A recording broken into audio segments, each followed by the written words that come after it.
Good morning, good afternoon, good evening, ladies and gentlemen. Welcome to the 8th ICLE webinar on Cities and Regions Talanoa Dialogues towards COP24, taking place today, 28th November at 16 o'clock Central European Time. My name is Ji-sun Hwang. I'm Senior Climate Advocacy and Policy Officer at ICLE World Secretariat. I am a panelist, and as well as I'll be the facilitator of today's webinar. And on behalf of ICLE, I would like to extend my heartfelt welcome to all of you. Before we get started, I would like to give you a quick technical introduction on the three features. Firstly, you are automatically muted, and I would like to kindly ask you to remain so until the end of all the presentations to ensure smooth proceedings. Secondly, there is a box where you can type in questions during any time of the webinar, so please feel free to use this feature, and then we will gather your questions at the end of the webinar and then address them. Last but not least, in keeping up with the principles of openness and transparency, this webinar is being recorded. Upon closure of this webinar, the file of this video and then the PPT slides as well will be shared with all the registered participants.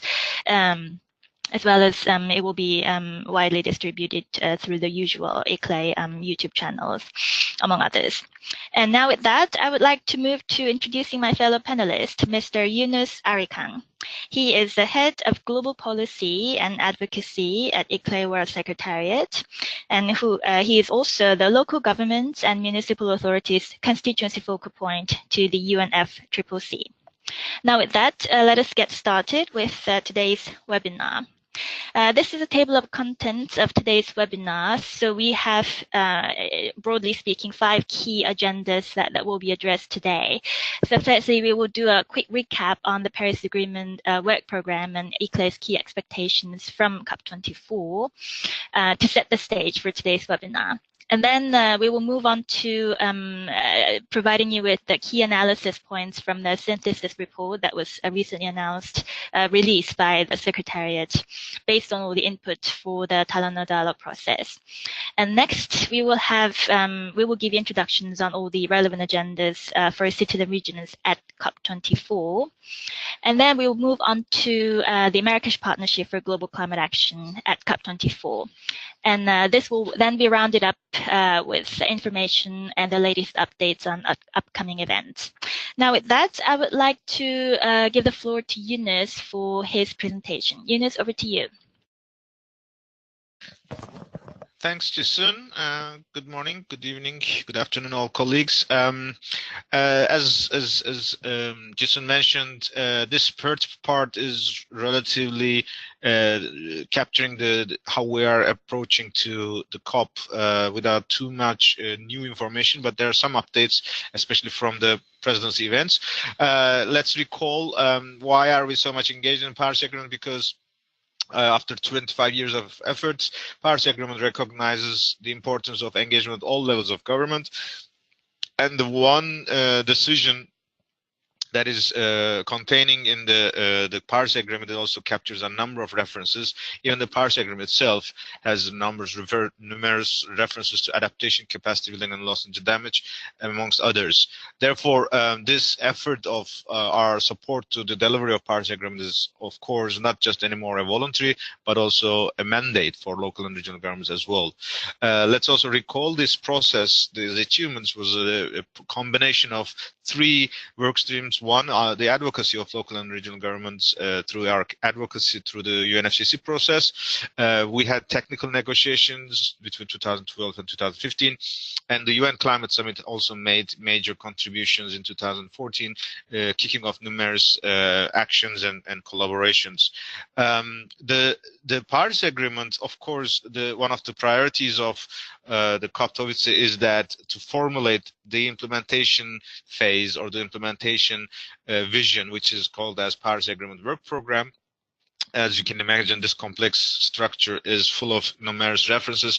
This was the text we have seen in the Bangkok in September. We have to watch now how negotiators will build upon it, but we can be comfortable that there's numerous references to our work and especially NDCs, non-market approaches, sustainable development mechanisms. Terminology is different in each paragraph. There is also a confusion of this terminology in all the UN multilateral processes. What is the constituency that we are about? But the essence is the all levels of governments has a role to play, and the national governments, when they commit to these agreements, they should be empowered with these contributions, and they should engage them actively. For this specific COP, our expectation is on three folds. One, we expect clarity, not just, of course, our biggest priorities. Paris Agreement work program should be adopted. I think, I hope the negotiators will ensure that the perfect is not their enemy, so that they advance, so that by the end of COP we can comfortably say that yes, the road is now open, and then we can accelerate our actions and ambitions. Of course, the biggest expectation is how the commitments will be monitored. It will not be compliance, but more monitoring. Therefore, they also would like to demonstrate how they're receiving or they're providing support, especially finance. The big money is an issue. The developing and developed country discussions are focusing on that. Pre-2020, the action agenda, how it will link to the Paris Agreement work program, all these mobilizations, including Marrakesh partnership, where it will fit into the Paris Agreement work program is also another question of clarity, because the mandate is until 2020. So starting from this COP, we may expect some new visions, lessons learned, and especially how this mechanism can feed into the long-term machinery of the Paris Agreement program. Leadership is essential. We all say that there is a need to raise ambition. Some countries are already accelerating, but we are hearing different views. Especially now, the parties for the first time will deal the results of the 1.5 degree special report from IPCC, and of course they should be aligning their new NDCs with this vision. We all know NDCs prepared was before 2015, so they did not reflect this new reality. So obviously, both the current and the future NDCs should be updated and should be more ambitious, and this needs political leadership. Collaboration, especially the Talanoa dialogue spirit, has made an enormous creative momentum. We have seen it in all around the world, in all different communities and sectors. The next step is, of course, how this momentum feeds into the NDCs. We are hoping that there will be multi-level, multi-stakeholder partnerships, new ones, and strengthening this vision, so that by the time we reach the UN Climate Summit as well, that this visions are now turning into action. Of course, every COP is when they are hosted by a country or when their political leadership is taken up by one country, they have the power to introduce the priority topics they have chosen. And in that case, we are in the UNFCCC on the climate negotiations for the third time in Poland. In the past, it was 2008 Poznan, 2013 Warsaw, and now 2018 Katowice. This year's priority from the presidency is that there is a vision for a just transition. There is a new work of the whole two weeks, and actually they added one day. On the 3rd of December, there will be heads of state meeting. This is formulated in the sense that the high-level segment, which is usually in the second week, starts one day early, that the national governments who sent their heads of state will take the floor on the Monday, 3rd of December, and those who spoke on that day will not speak in the second week. So that is the formulation. So in practice, this is a high-level segment, but evaluated in two different settings. We are hearing there will be a declaration announced by leaders on just transition, but we haven't seen as the details. Any colleagues who are aware of it, they can share their information with us, of course. Electric mobility is a priority topic for the Polish presidency. We will go through it in the next slide, but the announcement will come on the 4th of December. And there is also a topic on forests, and this is designed that it will be one of the outcomes of the ministerial sessions on the second week, 11th and 12th of December. As we said, the second initiative or second priority, which is the electric mobility, has been heavily discussed by numerous partners and stakeholders.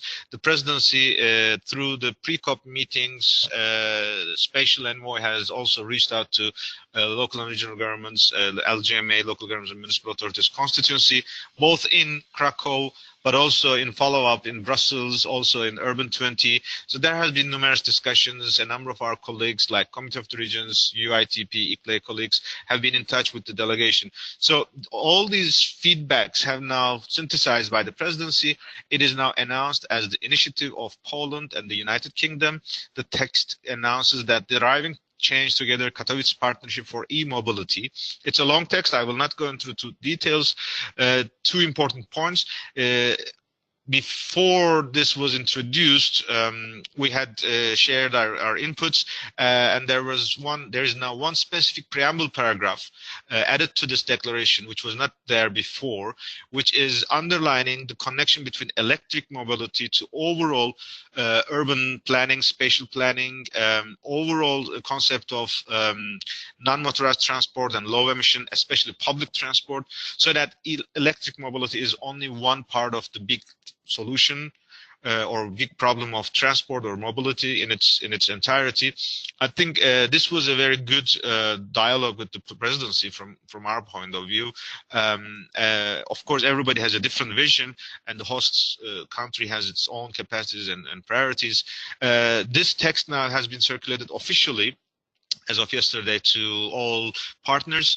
It was announced by web on the web 1 or 2 weeks ago, but official announcement came yesterday. We will circulate to our partners in the LGMA. They are now inviting for endorsement by international organizations, networks, or individual cities. It's not clear, or it's not very easy to say that on as LGMA collectively we can endorse it. In that sense, as the focal point, we rather prefer that all members of the LGMA are left free on their own, that we do not announce an endorsement by LGMA, but individual networks or partners can express their support or endorsement to this initiative. The deadline is 2nd of December, and there's a web email address which we will circulate once again. So you are more than welcome. If those of you are interested, you can announce this. I will now give the floor to Jason to take us through the Talanoa Dialogue synthesis report by the Secretariat. Thank you, Yunus. Now, recently on the 26th of November, the Secretariat, through the Presidency's Corner webpage of the Talanoa platform, released this document, basically providing us with the key inputs and then the insights that emanate from all those inputs that have been presented to the platform for consideration by the Presidency and the parties at the high level, Talanoa, at COP24. Now, let us look at some of the key details that that can be gleaned out from this dialogue. So basically, a wealth of input, first of all, has been presented so far, showing quite a wide range of mobilization and support from the broad society for the global Talanoa process. So a total of 473 inputs have been uploaded by the second deadline of the 29th October. And then of this, around 9%, 44 inputs came from parties or groups of parties. So the remaining inputs, around 91% of the total input for the Talanoa dialogue, came from non-party stakeholders, including cities and regions. So for the subnational governments, which includes cities and regions input, there are 32, which constitutes for about 7% of the entire input. And this slide shows you the graphics. So the total of approximately 500 input is the big pie, where 9% of them is taken up by national governments, and the rest of the non-party stakeholder input, the breakdowns are shown, where the subnational governments are marked as the green color, which, as I mentioned, constitutes about 7% of the entire input for the Talanoa process for the year as a whole. So some of the key objectives and then the input for the Talanoa has been presented by each of the constituencies or the stakeholder groups. So for the cities and regions, the subnational governments, one of the key points that are recurring from those input is the leadership played by cities and regions on climate action. And quite a lot of inputs point towards the importance of utilizing this multi-level governance framework and different tools and approaches to strengthen this multi-level governance effort, basically calling for national governments to create this enabling environment where cities and regions can further contribute their emissions reductions and also the resilience strengthening efforts. And also there are other inputs where based on this multi-level governance framework, once again, where cities and regions can be further integrated into the policy making at the national and international levels. Mainly this will then be done through the integration of cities and regions for the second revision of NDCs by 2020, where already the existing ongoing efforts can be fully integrated to raise ambition. Now, going into some further details that has been submitted as input for the preparatory phase of the Talanoa dialogue. Basically, a lot of inputs have been submitted by cities and regions all over the world. About 9,000 commitments have been put forward, about 244 of them on resilience in particular, and there's 240 of them coming from regions. All of those input have about 1,000 targets on various sectoral areas. So emission reductions in GHGs, more than 50%, and renewable energy and energy efficiency and adaptation, they also have their shares of input from cities and regions. Now, based on this, there are key sectoral elements that we have to keep in mind. Many of the input from cities and regions point towards this emphasis of the cities and regions playing this key role in raising ambition. And then in order to further provide impetus for these inputs, it's important that the recognition be given to how cities and regions set these institutional policy and regulatory frameworks within their jurisdictions to further support the NDC implementation and bold policies played by cities and regions and driven by cities and regions will then further create opportunities to raise ambition. And now let's move on to the cities and regions Talanoa Dialogue's year-long efforts facilitated by ICLE this year. Many of the input is pointing towards quite a positive direction, whereas 100% of the sessions, for example, have achieved inclusion of all levels of government, and then the leadership from ICLE, leadership from Africa is quite emphasized here, where ICLE Africa is leading 8 sessions as a region this year, which is the most amongst all the other continents. In total, 60 events in 40 countries took place, and then more than 60% of these took place in the Global South, where the pace of the urbanization is most rapid, and this multi-level dialogue on how to integrate sustainable urban development into the climate agenda needs to take place more and more so in the Global South, and we are seeing more and more of those positive signs where the Global South cities and regions are taking this leadership role here. And there are also signs where national governments are welcoming the initiatives from cities and regions to have these multi-level dialogues on how to strengthen the NDC implementation. So examples include national governments volunteering to be co-hosts of the cities and regions Talanoa dialogues emanating from Austria, India, Japan, Norway, Portugal, Tanzania, and Indonesia. And there are other national governments who were inspired by cities and regions Talanoa dialogues and offered to invite them to their national editions of their national Talanoa dialogues, such as Korea, South Africa, and Finland. Some of these outcomes have been captured in already published reports that are available on the ICLE website. We have a regional outcome compilation coming from Africa, and then 3 country dialogue reports are available from Brazil, Mexico, and Ghana. And then for more information, you can visit our Talanoa, Cities and Regions Talanoa Dialogues website. Now, with that, I would like to give the floor to Yunus for the rest of the agendas that we introduced at the beginning of this presentation. Yunus, over to you. Thank you, Jason. Maybe just a couple of points of comments to your presentation. First of all, let's remember this is a synthesis of the Secretariat. And of course, when you see that 500 submissions, as far as I know, this has been a remarkable number of submissions. The submission is a process that is followed for years, and I haven't heard any agenda item which received so many inputs. This is showing, I think, the biggest success of Fijian government. And of course, 500 inputs synthesized into 30-page document is a marvelous job by the Secretariat, which we should commend, applaud, and really helps us to go forward. Some of those messages, of course, we can attribute to some, but it's a synthesis. It doesn't attribute to an individual organization. But what we're trying to do as well is that at the moment they're all uploaded on the website and in the Cities and Regions Talanoa dialogues. We will try to move all of them into the resources page so that it's not easy to find this 500, but it is easy to find all the submissions from local and regional governments. So that is an additional comment that we would like to share with you.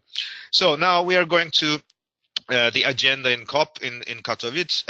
Above all, I must tell you, I've been in this process since 2003, both in my personal capacity, but also in Azikle's representative and LGMA focal point since 2009. This has been the hardest in terms of variety of reasons, in terms of various levels of preparation. So both for the hosts, Secretariat, and we as partners had certain challenges. Therefore, whatever we will have achieved today is I think, is a success story in terms of our engagement and our demonstration of our efforts. So this shows a summary. We have not updated yet, but we'd like to provide a day-by-day flow of events as well. Probably by tomorrow, when you receive the PowerPoint, you would receive this version as well. But there are mainly 4 chapters or 4 main work streams or 4 main type of events. One, the negotiations and the UNFCCC process, what we are contributing through interventions, through various agenda items, which, as you have seen, is complex. We don't have too much roles in the high-level segment. There will be receptions in the first week, and there will be a closing of Talanoa preparatory phase where there's a seat reserved for local governments and municipal authorities, but there is no candidate yet, so we have to explore additional nomination for that. The second week of these negotiations intensifies, especially the technical phase will be over on Saturday, and throughout the whole second week, they will immediately go to ministerial level discussions. We have one event on capacity building, Paris Committee exhibiting on cities, and especially on the 11th and 12th, there will be Talanoa dialogues. Regarding presidency's efforts, in the first week, there will be Marrakesh partnership, which will go to details. Beyond that, the COP24 presidency, together with the UN Global Compact, is organizing an urban climate summit. This is, according to what we have seen in terms of agenda, this is mainly an event for the Polish stakeholders, Polish cities and regions and business. As you know, UN Global Compact is an initiative for corporations.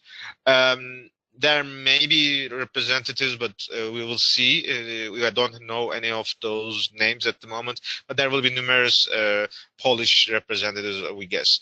There will be a special side event of the presidency on the 8th, and there will be interviews for LGMA. Marrakesh partnership continues in the second week until 12th, and that will be the end of the agenda for the presidency events. Side event agenda is heavy, extremely heavy, especially towards the second week, towards the first week. 7 and 8 is really intensifying, especially pavilions like Nordic pavilions, German pavilion, EU pavilion are hosting a number of events, but as well as China, Indonesia, also are hosting their events. In the second week, the peak days are 10th and 11th, or Monday and Tuesday. There will be a full day at the EU Pavilion Resort for Global Covenant of Mayors. It consists of 4 different sessions. Details can be found later on in the other information. But if those who participate in the COPs, you can remember that every year the EU Pavilion consists of 2 meeting spaces, and it's a great demonstration of support from the Commission is that one room is fully reserved for Global Covenant. This was I think the practice started in COP23. In the UNFCCC side event agenda, Monday 10th is heavily involved with cities and regions and their networks. The One UN, ICLE, C40, CDP is hosting their events. German Pavilion hosts a number of events. The one that is hosted by BMZ. And also by ICLE and Deutsche Städtetag. At the China Pavilion in the afternoon, there is a Low Emission Solutions Conference. On the second day of the pavilions, there is events in the, again, German Pavilion, EU Pavilion, and the rest of the other events follows in the other days. Those events in the outside Katowice or inside the city of Katowice, but outside the UN registration area, is a transport day in the city hall, coalition for urban transit on Sunday, and on the weekend again development and climate days, as well as sustainable innovation forum and NDC partnership assembly. The events outside the city, outside the UNFCCC on the second week has a major event which is called Katowice Climate Shift of Cities and Regions. It will be held in Walkownia, the museum. We'll go through the as well into details of it. It will be on the 10th evening at 6:30 onwards. On the Monday, there will be the special dinner of the LESC, led by ICLE, WCSD, and SDSN, and World Climate Solutions will also have its sessions on the 11th and 12th. As I said, these complex, or let's say diverse, list is even not lacking some of those new, possibly missing. So we appreciate all our colleagues to keep us informed internally. We'll try to do as much as possible. That is, all of them are available in the Cities and Regions website. What I can see, this is compared to Paris is one of the reaching to peaks as well. In terms of the number of events taking place. Bonn was, of course, heavily involved, but considering the limitations, there is a huge still an interest to show up with no mobilized delegations from our constituency. I think that is a strong reflection. Talanoa dialogue will take place in 3 formats. At the beginning of the week and the middle of it, 6th of December, there will be a review of the preparatory phase. As I said, it will be open, and there will be 1 seat for LGMA, and which is empty at the moment. The opening will be a plenary event, and it will not be addressing stakeholders. This will be mainly by the champions. Then they will split into roundtables. We will go through it, and it will conclude with a political phase, which is additional 1 seat is reserved for LGMA as well. In this list, again, you can see the diversity. So there is in total 21 roundtables scheduled. In each of them, there is a plan that there will be around 13 to 15 participants, and each of those roundtables there will be 2 seats reserved for non-party stakeholders. This means around 40-45 people would be available there. Out of this, 1 seat is reserved for the constituencies of the UNFCCC, according to their membership. So for LGMA, we had only 1 seat, and we have nominated Stephanie Uytan from Philippines, based on her regional perspectives, based on her engagement in the Talanoa dialogue as an institution, and also the typology of the city she's representing, and her strong being a gender and dynamic leader.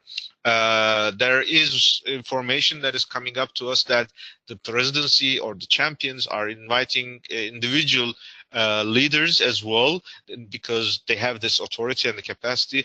So we're expecting the next couple of days, full list will be announced soon, and we would hope that we have as much as possible nominations from those who are involved in these processes over the past years. We are going to do now a bit more into the details. So for a long time, we were seeking to have an understanding of the venue. Finally, we got this map. I think it's still not on the public document, but there has been a secretariat coordination platform for the focal points, and that's the information we received from that group. As you can see, it is all in one let's say space. This is different than COP in Bonn in last year. So there will be only one accreditation, and everybody will be able to have access.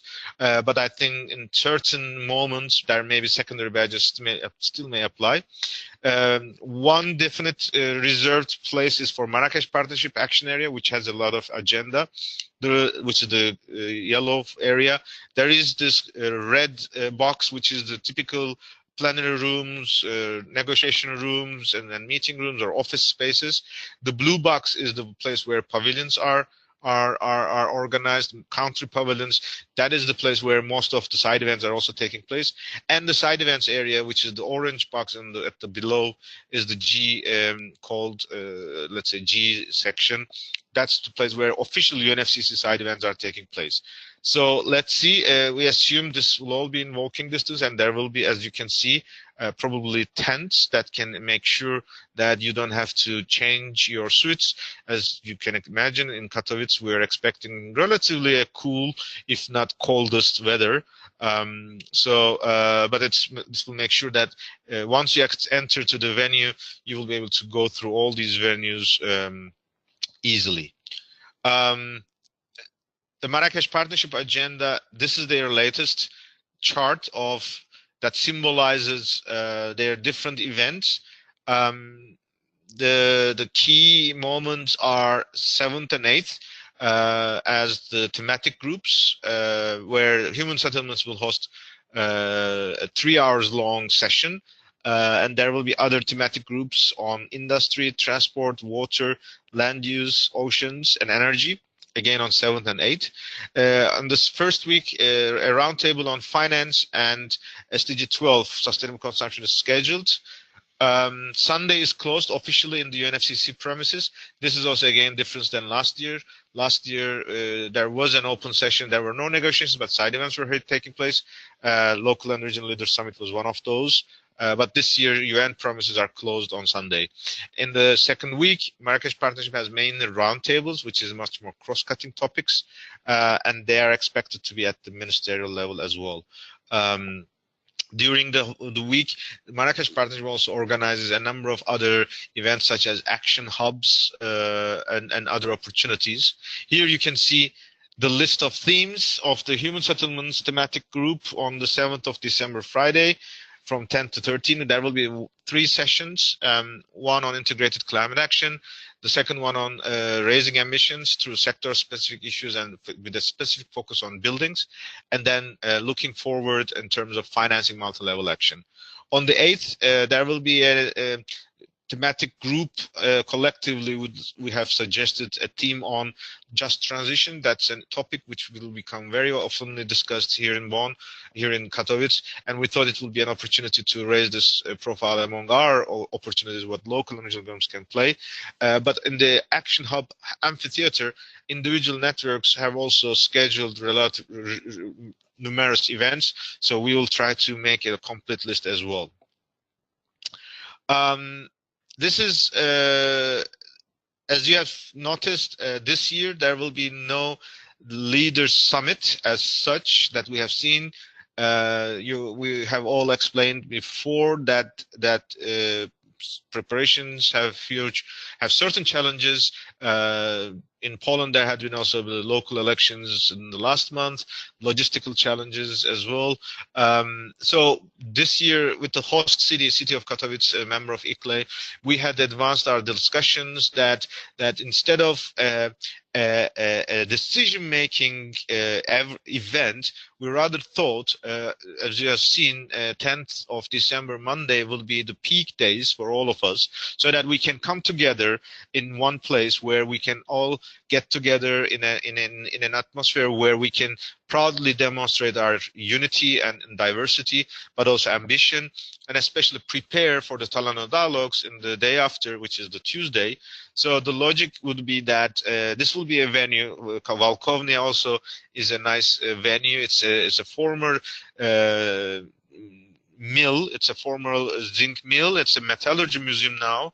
So we also were inspired by this venue that is hosting. Shift is an industrial terminology that you change your workforces, but it's also shifting from one era to another.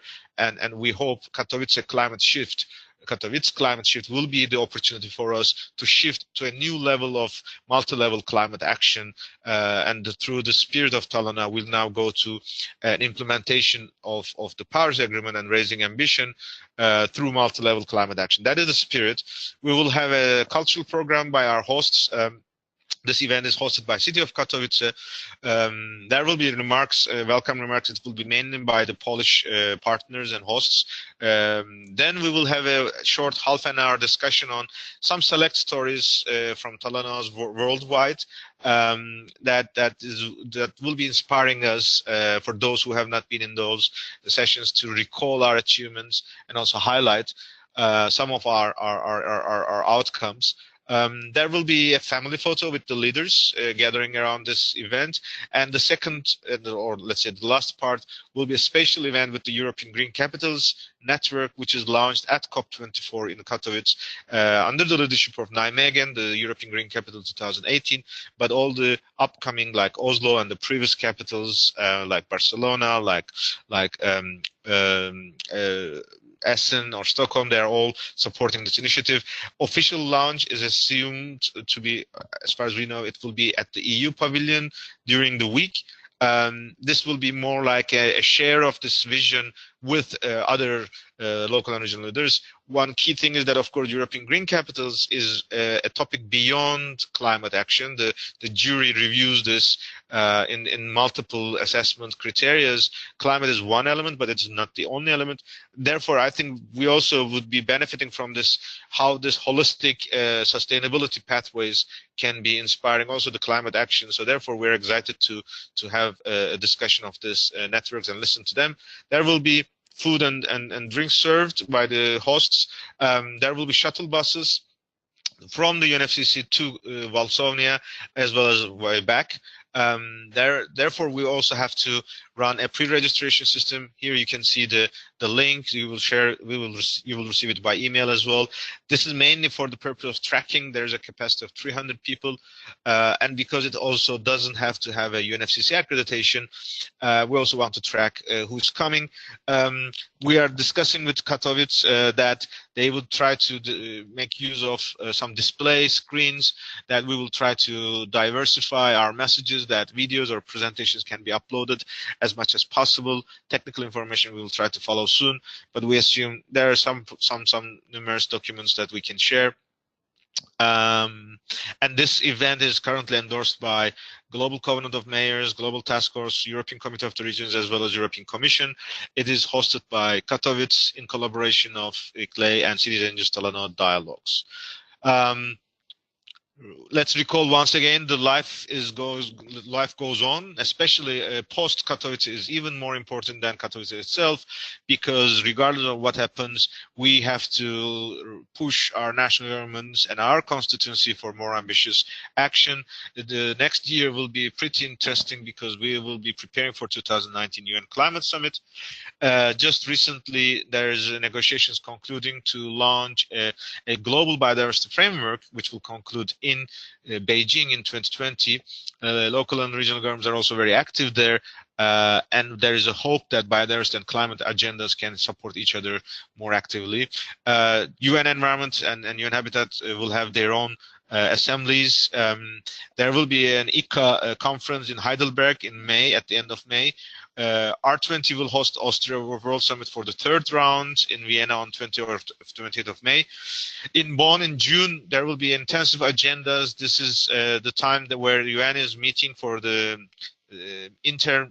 mid-year discussions, but it also overlaps with Resident Cities Congress annually, which is the 10th session. And there will be a debate on science policy practice as a follow-up of ICLEI's action pledge under the Nairobi Work Program, but in particular to support the city's IPCC outcomes. We hope there will be initiatives, and ICLE is in touch with NDC partnership to come up with a sort of a new way of working with the national governments. We'll keep you informed on that process as well. During the year, we're expecting to have summits of global network like UCLG in November in Durban. C40 is announced in Copenhagen as far as I know, but I don't know the date. And the year will conclude with the 25th Climate COP. And the interesting thing is that there was back and forth announcements. The region is Latin America, so it has to be hosted by Latin American countries. Original plan was that Brazil was presented as the nomination from this region after a lengthy debates internally. But this announcement came 3 days before the presidential election in Brazil, where the elections resulted with an interesting conclusion where there is a new president in Brazil who's taking over starting from the 1st of January, who has different views than the previous administration. Just today, there are media alerts circulated around, maybe you have heard, that Brazil, unlike the previous announcement, doesn't plan to host the COP in Brazil in November 2019. So if this turns out to be an official decision, the impacts or the options could be that Latin American region can select another Latin American country. This country may decide to host or first of all be the president and host the summit. The other option could be the model of Bonn, where a country may lead the presidency of the COP, but they may approach the German government secretariat and the city of Bonn to replicate the experience held in 2017 in Bonn as the COP23. So we will see how these discussions will evolve, and I think there will be interesting outcomes or interesting discussions on that. With this, we are concluding. You will find these links that may help for your discussions and preparations. And with that, we would like to open the floor. Feel free to either raise your hands or type in your questions, as Jisun has mentioned. Jisun, I give the floor so that you can help us to run the moderation of this Q&A session. Thank you, Yunus, for your comprehensive recap on what to expect and then what to be prepared for and what to keep in mind as we go into the COP starting from Sunday this week. Ladies and gentlemen, we have concluded the presentation part of today's webinar. So now please feel free to raise your hand or to type in your questions on any aspect of the presentation that we shared with you today. I just saw a hand from you, Eva. Did you request the floor? Eva, I just unmuted you. You can speak to the microphone.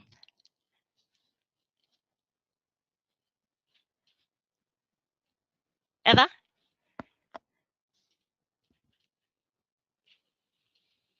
So I just unmuted. So can you hear us, Eva? Yes. Can you hear me now? Sorry. Yes, okay.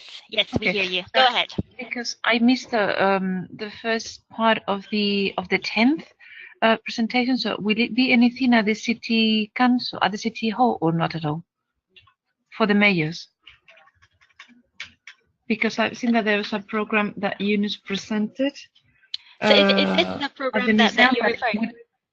Yeah, but so because I have heard that there will be some kind of reception hosted by the mayor at the city hall, but that's not taking place, right? So I believe, Yunus, this question I think is the mayor of Katowice doing the reception, I believe, on the first week Tuesday or something. So can you take this? So the city of Katowice is offering to host a reception for the UNFCCC negotiators on Tuesday, 4th, but we don't know the details of it. This is for the negotiators. It's like every host city offers generosity, but the event for the local and regional leaders or cities and regions will be on the 10th of December, Monday, at the Museum of Valsovnia. I hope I'm pronouncing correctly. This will be not at the city hall. It will be in a museum. It will be like an extended reception, but there will be numerous dialogues from the podium and discussions, but it will not be a decision-making conference or a summit as such we had previously. I hope this answers your question, Eva.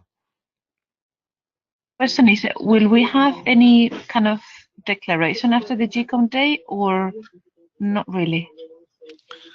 Because I know that the local summit is not taking place, but since the GCOM day is basically the format replacing the local summit, will they produce any final thing or not?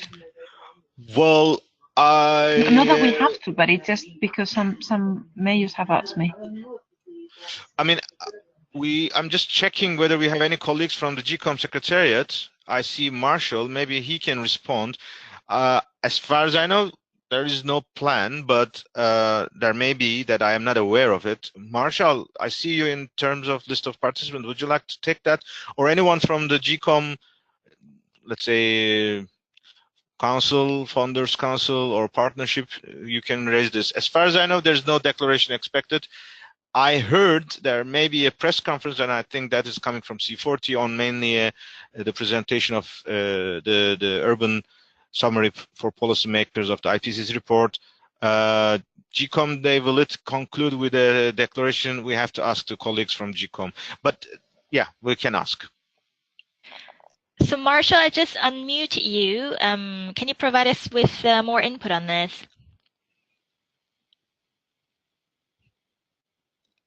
You can just speak to the microphone. I unmuted you just now. Marshall?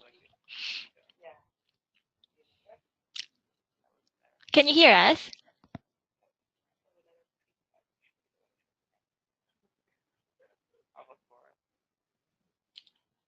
Okay, I guess Marshall is. Yeah, we can follow up via later on email and clarify this issue. Right. Just one last try. Nothing to hear from Marshall. Or the microphone is unmuted. All right. Well, if we're going to follow up on this via email later on, we can take up any other questions. So far, I don't see any typed in questions at the moment, and no other hands raised. Guess.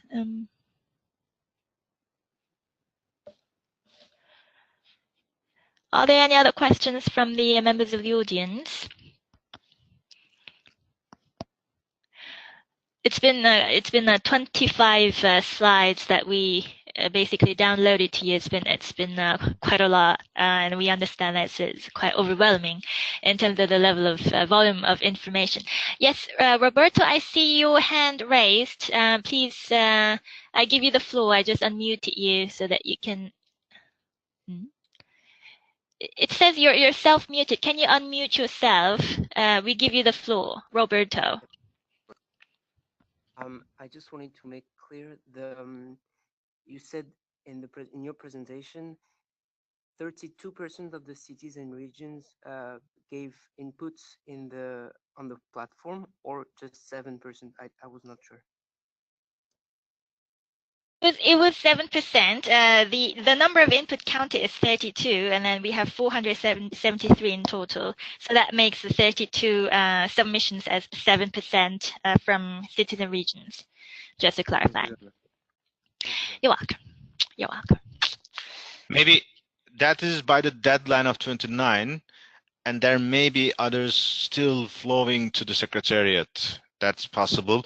They stopped uploading those submissions, those that reached after 29th, but I think in time that they will make it all published.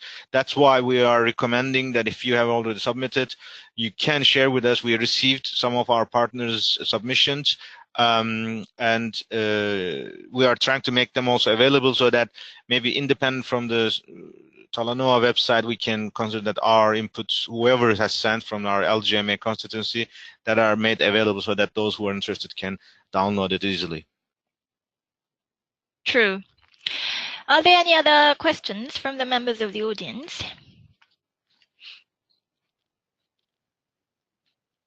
I see none. Perhaps Eunice, you can maybe provide further info on some of the areas where you had to cut down a little bit because we were preparing for this interactive session. Now that we have this time. What could be the additional comment from my side that while we have, remember, for those who received, we have circulated also the list of participants who are planning to attend, local and regional leaders. 2 weeks ago, this was around 60, and we know there are updates, cancellations, or replacements.